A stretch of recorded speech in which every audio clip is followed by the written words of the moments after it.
Welcome, my friends, to the inaugural video review by Greg, your editor-in-chief and self-important git at 50 Shades of Geek Towers. Join with me, revel in my awesome aura of awesomeness. Okay, enough of that. Hi, I'm Greg. I'm here to do a video review of The Hurt Locker. Last night, basically, I got very bored. I was also very tired after a long week. And so I offered you guys the chance via our Facebook page to vote for what film I should watch from a list, and then I promised that whichever one I watched, I'd end up reviewing. 2008's The Hurt Locker gets the treatment.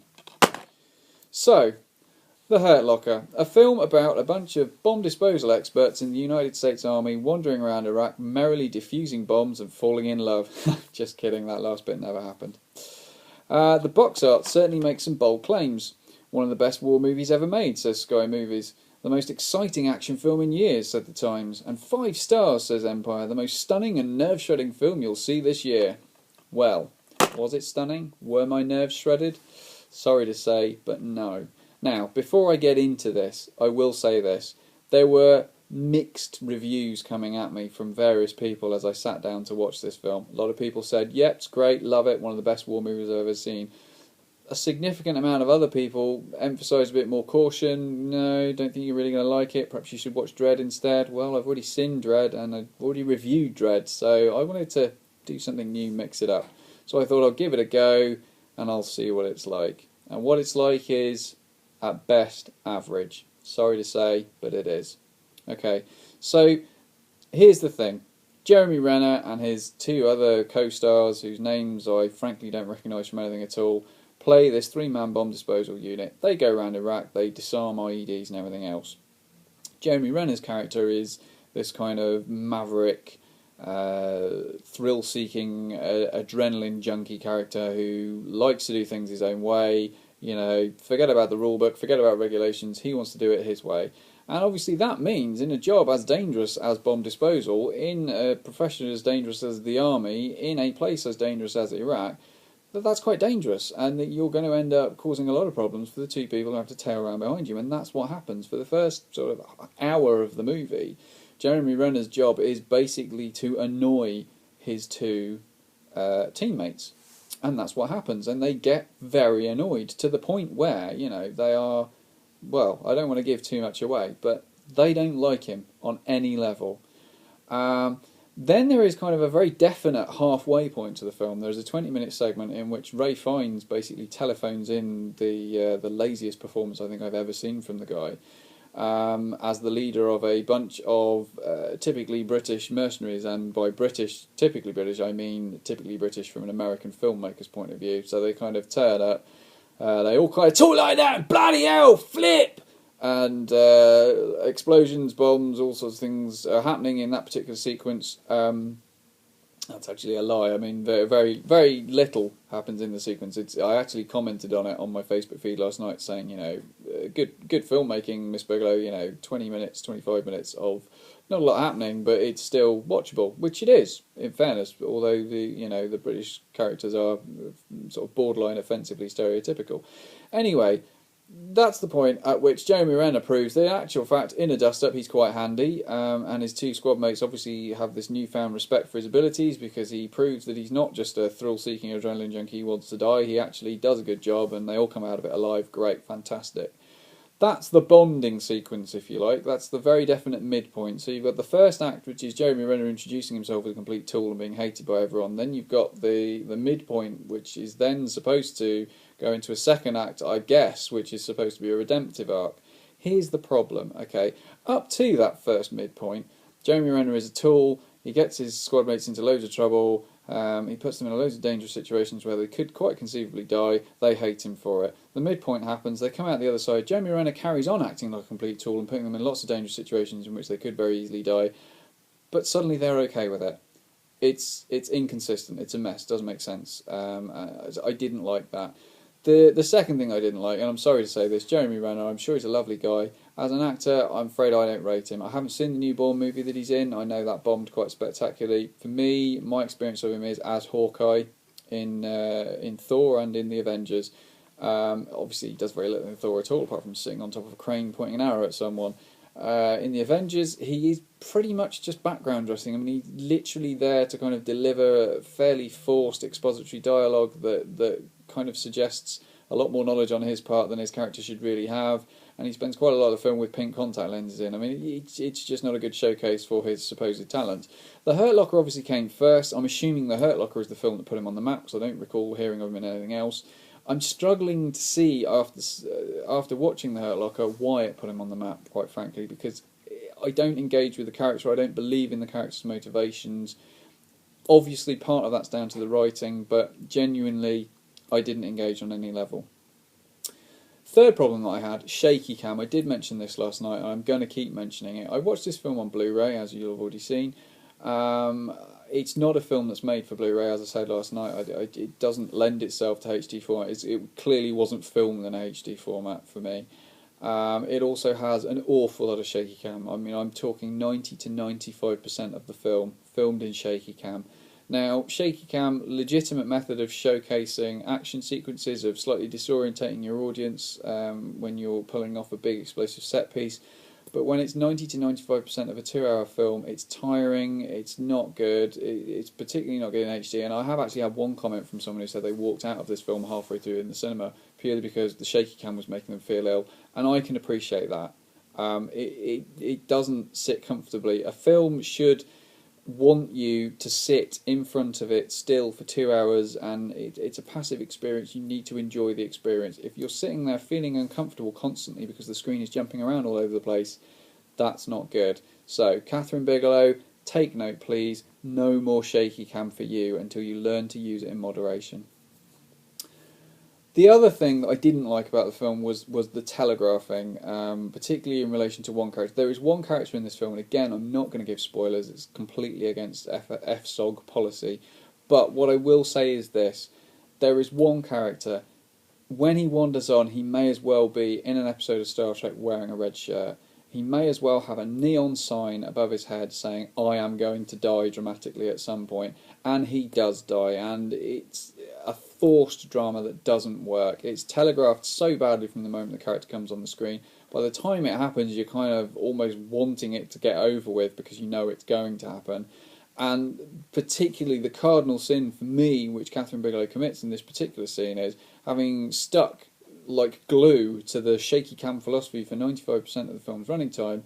This is one of the rare experiences where, clearly not feeling she's foreshadowed this character's death enough, she actually pulls back for a nice wide shot and the camera sits still for 3 seconds before anything bad happens. Now, if that isn't signposting of the crudest and almost most offensive to the intelligence of the audience way, then I don't know what is. So that didn't work for me. This whole idea of Renner's character, also, the last thing that I will voice as a criticism, you know, Top Gun, nearly 30 years ago, gave us a message, and that was a popcorn film. I'm sorry, it was a popcorn film, but it gave us a very clear message. If you are a character who is a maverick, who is a thrill seeker, who doesn't really like to follow the rules, then in a combat situation, in a military unit, you are not going to last very long. And Top Gun takes us on that journey from a character who's likeable enough, but is a complete tool, and does his own thing, and doesn't follow the rules, and then learns through a series of various harsh lessons that that's not what he needs to do, and in the end he figures it out and he starts behaving like a member of a unit, and it's all good.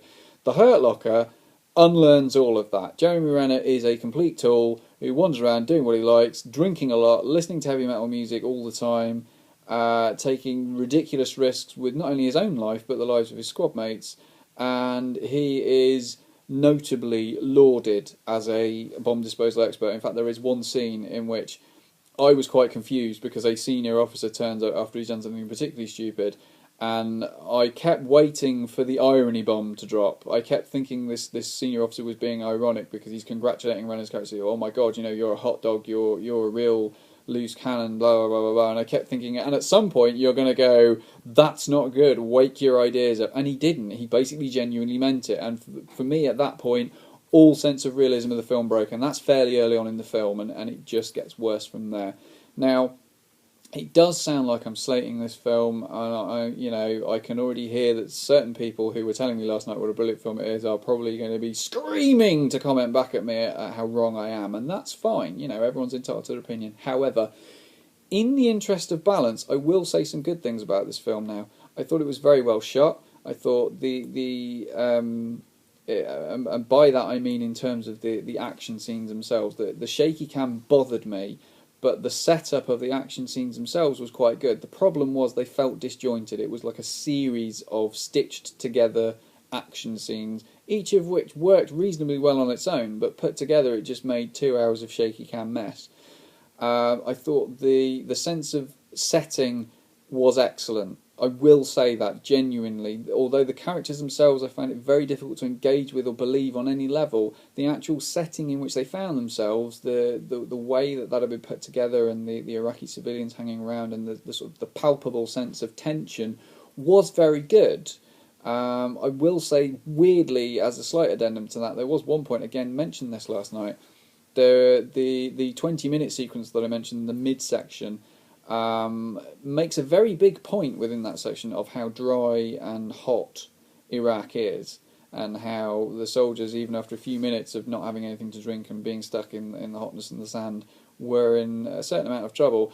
This is kind of broken later on by a scene where they're wandering through a derelict factory and you can hear the sound of running water. Now, obviously, the running water sort of, pulled from the dramatic sound effects cabinet, dramatic sound effect number 367.